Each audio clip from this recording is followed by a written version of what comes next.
You don't need a big following. How I transitioned 100% online and how I am still doing that now. What I didn't do, I didn't burn the boats. I didn't go all in online without any financial safety net or buffer. I didn't go in with the intention to become an online coach. I think that's an important distinction. What I did do in like 8 steps, I showed up online. I built a brand and positioned myself as the expert. Check for demand. Creating an irresistible offer. Promote. Promoting is so important. Book calls and sell high ticket. Over deliver. And number 8 is the 4 R's of retain, refer, renew, and raving fan. The reason I tell you this is because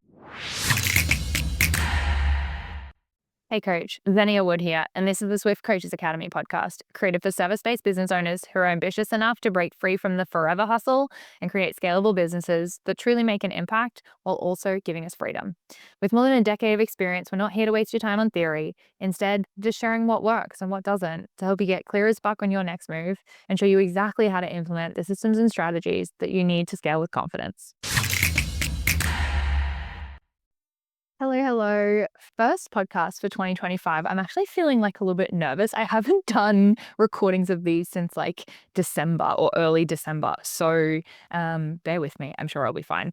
Like riding a bike, yeah? So before we dive into today's episode about how I transitioned online without a big following and made multi-six figures in my first year of doing that, I'm going to talk about my holidays, which I went to Byron Bay for 4 days and then had like a girlfriend getaway as well on top of that.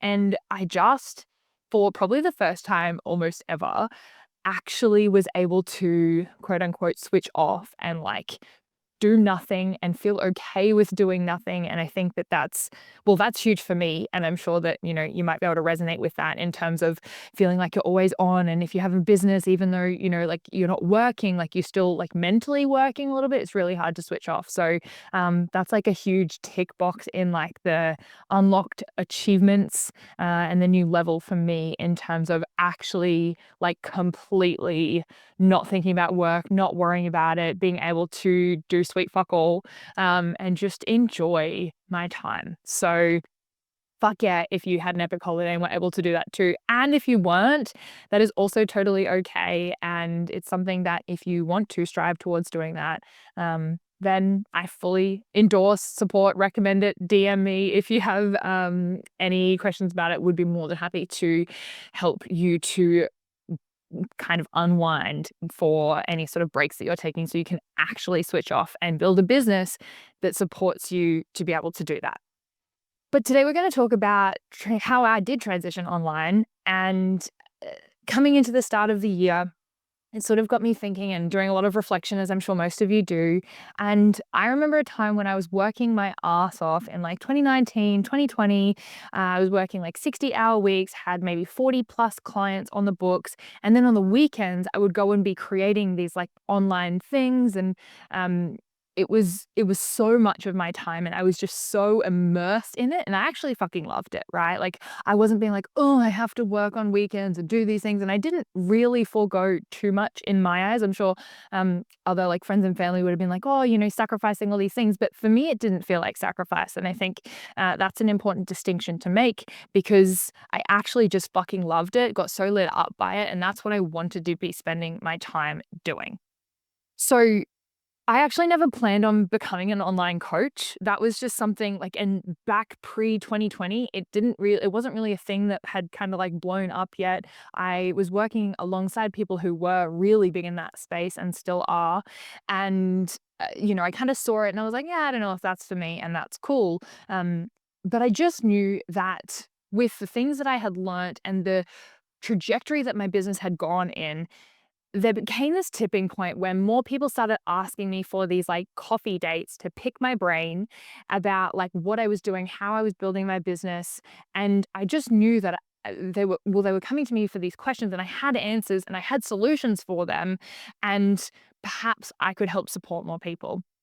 And so my intention was never to be a full-time online coach. That was not what I sort of got into this to do. It was really out of the desire to help more people in a way that would help them to help more people. So we could, I guess, create a ripple effect. And by me helping people who help more people, i.e., the coaches who train the clients, then I could help more than just my 40 client caseload, right?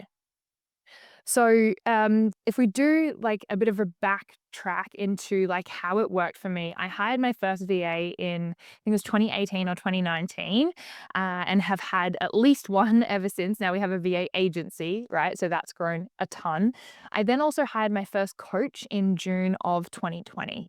And for me, that was something that I guess was a bit of a tipping point in terms of like I had this whole new role, these people that I was looking after and now learning how to manage.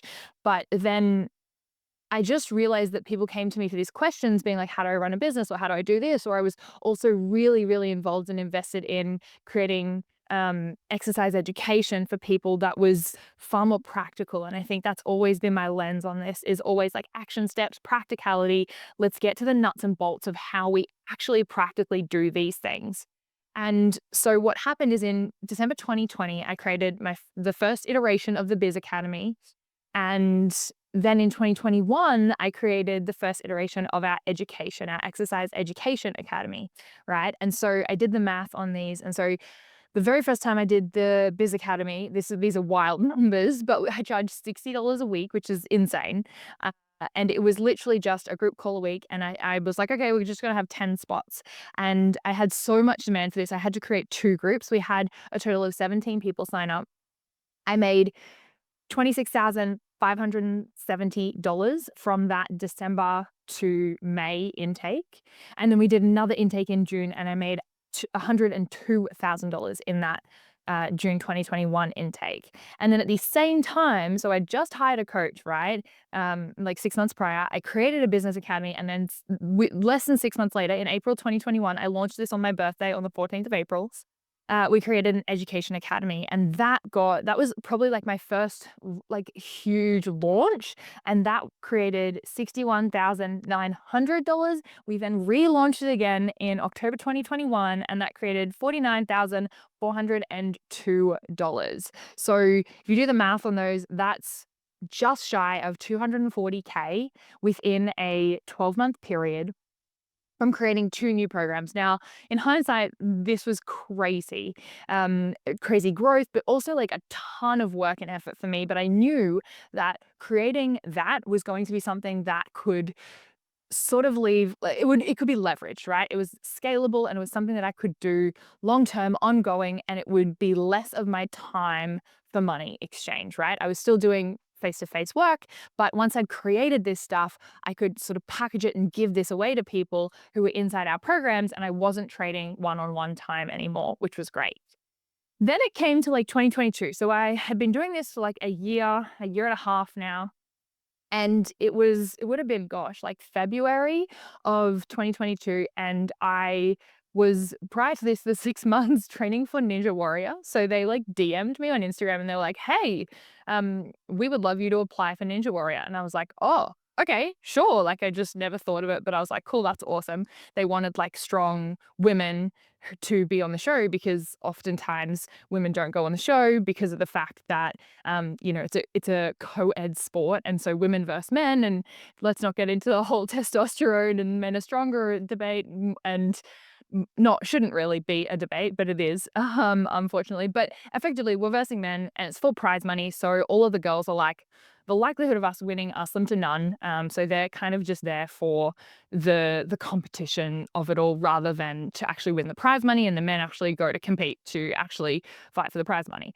And I just remember at Ninja Warrior, there was so much back and forth. It was still like peak COVID, and so much back and forth in terms of me traveling to Sydney, going back to Brisbane, traveling to Sydney, going back to Brisbane. Then it was cancelled. Then there was floods. It was hectic. And so every other week during this time, I was still seeing clients. Mind you, I had whittled down my books to, I think by the time I got on Ninja Warrior to actually do the show, I had about 8 clients. And it was kind of a catalyst for me to be like, right, like, it's so hard for me to do all these additional things that I really love and want to do outside of my business. without having to like rearrange my entire week, my entire schedule, and be like kind of glued to these 40 clients that I could shuffle a little bit, but like trying to fit 40 clients in when you're like a week on, week off in different states is near impossible. So that was after I finished filming for Ninja Warrior, which was about March 2022, was when I was like, right, like I think I had one client and I saw her out for the next like maybe 6 to 8 weeks. And then that was it. And I had no more face-to-face clients. And I actually am proud to say that I haven't taken on any face-to-face in-person clients since then. I've done like one-offs and I support the sales process and doing some of the onboarding stuff. But I've fully stepped back from being an in-person face-to-face one-on-one coach since that date.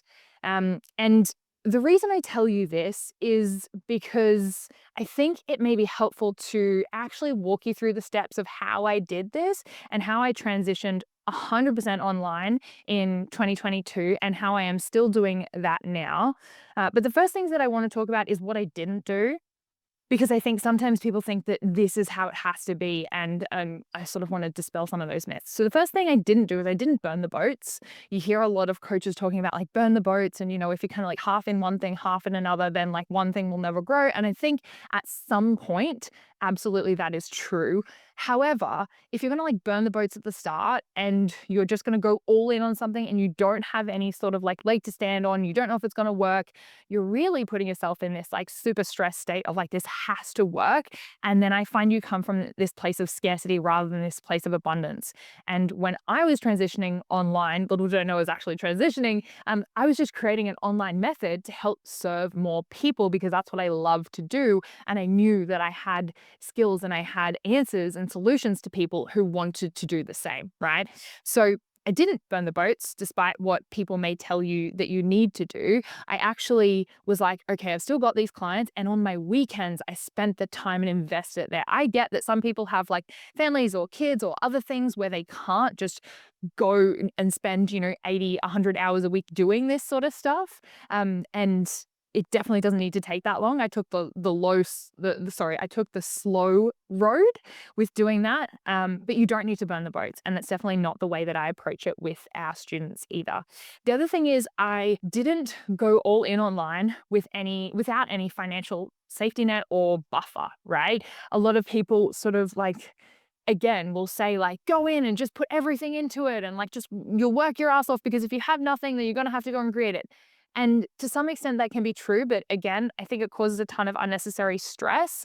And I have always been one to make sure that financially I can cover my costs and more. And to be fair, in 2022, I did, sorry, have my house and my mortgage and things like that. But it took me, I kind of stretched it out a long time to make sure that I had money put aside so that I could pay for the things that my life required of it, right? I wasn't just kind of like throwing things out being like, let's figure it out. Like I was very calculated in terms of making sure I had the money, and I'd probably project and push that out further than I quote unquote had to, but that felt good for me. And I was so happy because I had the time on weekends and other opportunities to be able to spend on that rather than having to like toss up between like, do I do time on here or time on here? And I didn't have to sacrifice like with clients or with the online stuff. I could do both.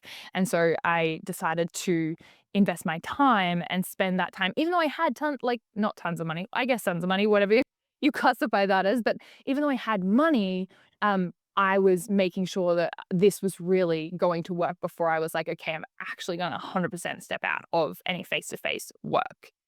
The other thing is I didn't go in, like I mentioned before, with the intention of being an online coach. And it was just out of a place of wanting to give value. And I think that this is often where a lot of people kind of go about it differently. I wouldn't say it's a wrong approach, but like knowing your plan and knowing, hey, I want to be an online coach is great. And it also, I think, whatever you do has to come from a place of like, yes, I'm going to serve me and this is what I want, but how am I going to give value to others? Because when we are from a place of giving value, then we get in return far what exceeds what we're giving in the value. So I didn't go in with the intention to become an online coach. I went in with the intention to add value. I think that's an important distinction.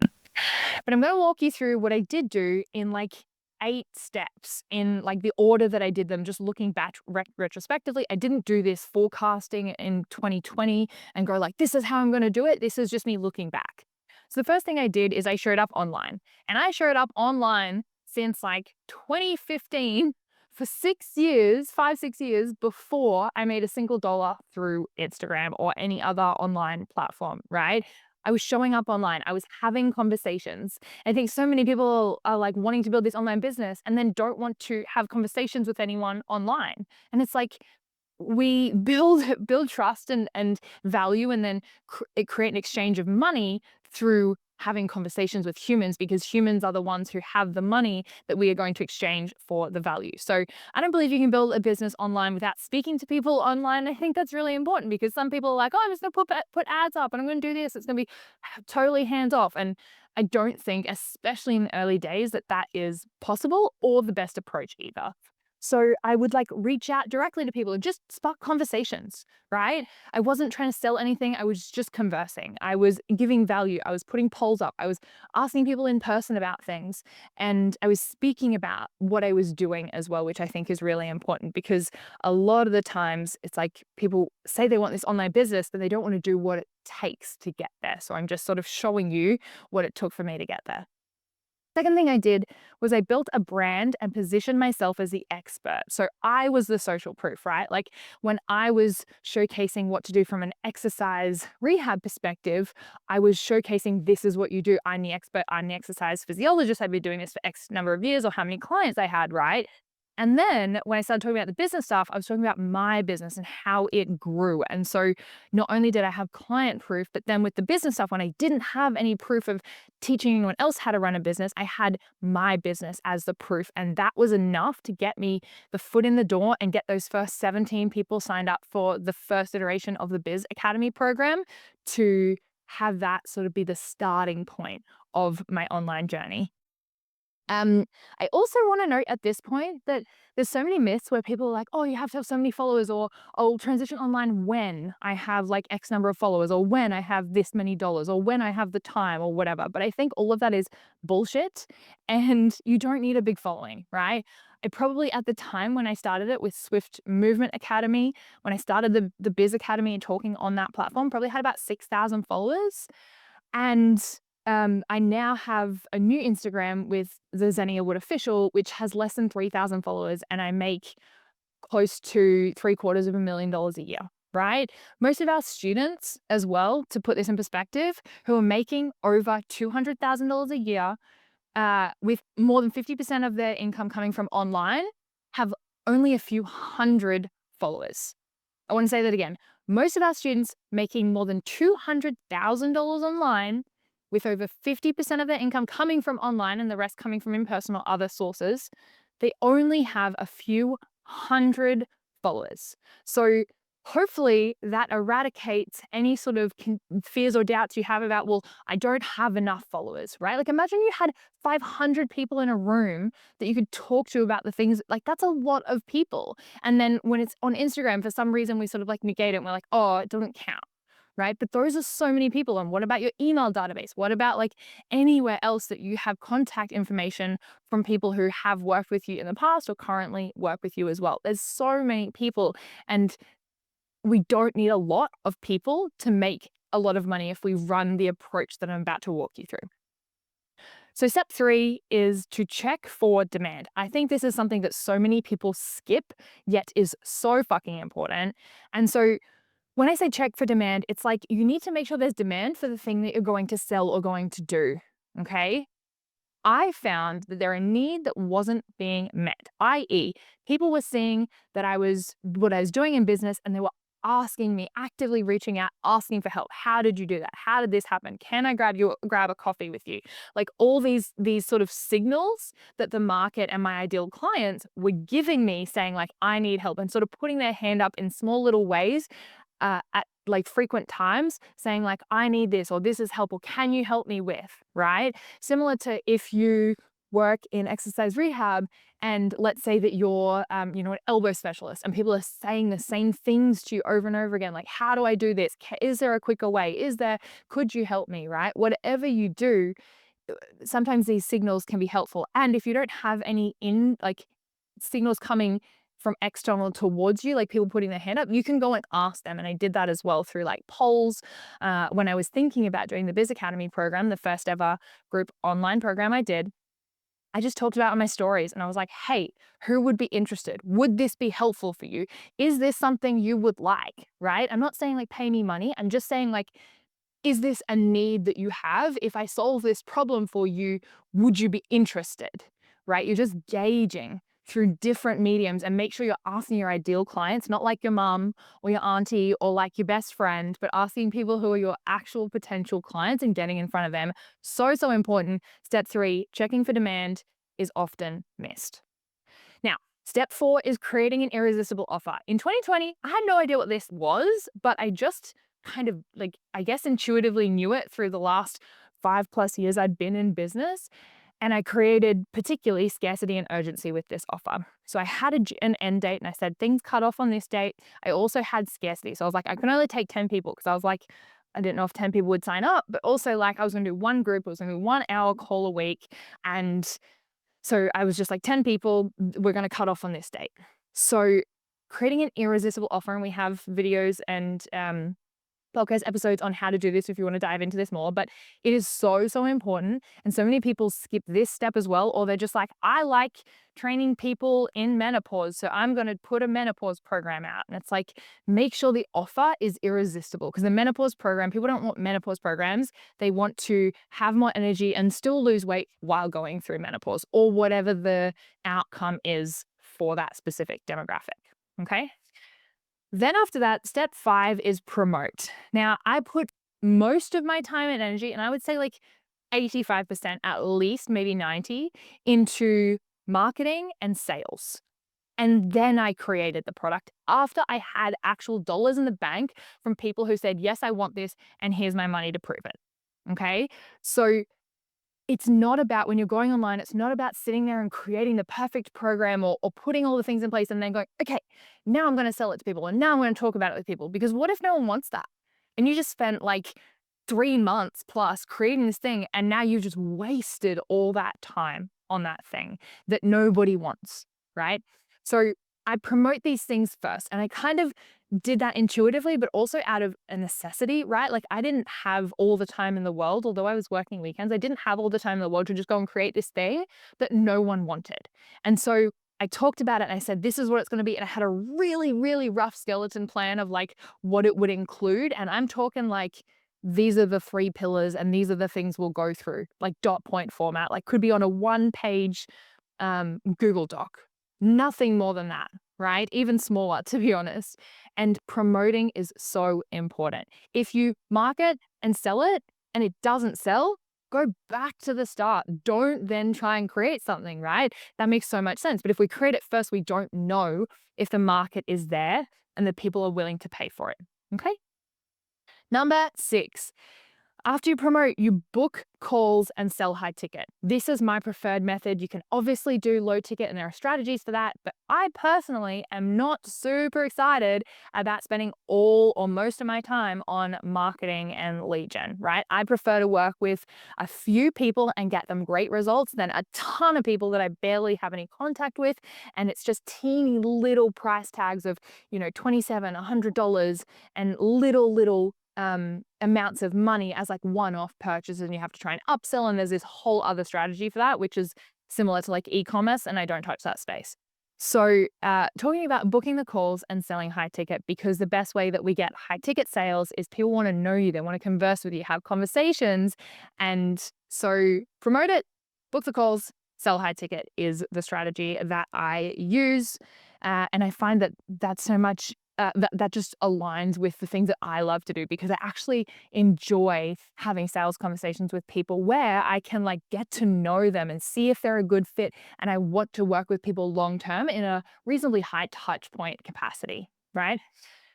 Then number 7 is over deliver. So obviously do more than you said you were going to do. This one should come as no surprise, and hopefully you're already doing this. But if you're thinking like, hey, people are not happy with my results, or there was one person who left who like got their results, but that was it, then how can I give them more than they were expecting, or a better result, or a faster, quicker result, right? So over delivering is number 7. And then number 8 is focusing on what I call the 4 Rs. So this is retain, refer, renew, and raving fan. So these are the ways that I don't have to do a fuck ton of lead gen and marketing all the time, because once I get people through the door, they often stay long term, refer other people, and become a raving fan of mine. So we have a whole episode on this. It's episode 83 on turning clients into your best free marketing strategy. And that sort of feeds this and fuels the system, which means that like last time I did a re-sign for our Biz Academy, we had, I think it was like 47% re-sign rate as like the very first time I had the conversation with them, which is super high, by the way. Most re-sign rates are far below that. But if you know what you're doing, and this is of like from 12 months to 24 months, so it's like a huge time commitment for people. And so the re-sign rate for that being 47% is huge compared to industry standard. So those are the things that I did to transition online and make 6 figures in my first year, and what I'm still doing now without having a big following. I'm just going to touch back on those 8 points. If you want to write these down, now is the time. What I did, number 1 was show up online. Number 2 was build a brand and position myself as the expert. Number 3 was check for demand. Number 4 was create an irresistible offer. Number 5 is promote. Number 6 is book calls and sell high ticket. Number 7 is over deliver. And number 8 is the 4 R's of retain, refer, renew, and raving fan. Hopefully you've got a ton of value from this episode. I actually love hearing from you guys. So if you have enjoyed this, or there was something that really stuck with you, please send me a DM. I would love to have a chat and move swiftly. Hey, coach, before you go, the reason I do this every single week and the reason we've been able to surpass 100 episodes is because of you. So thank you. We're on a mission towards never seeing another coach leave the industry because they didn't have the skills or the confidence to scale. So if you haven't subscribed yet, make sure you do that before you forget. I read every single one of the comments and share as many as I can. So if you found this episode valuable, sharing it with a friend who might be able to benefit from hearing it would honestly mean so much to me. Until next time, and in whatever you do, move swiftly.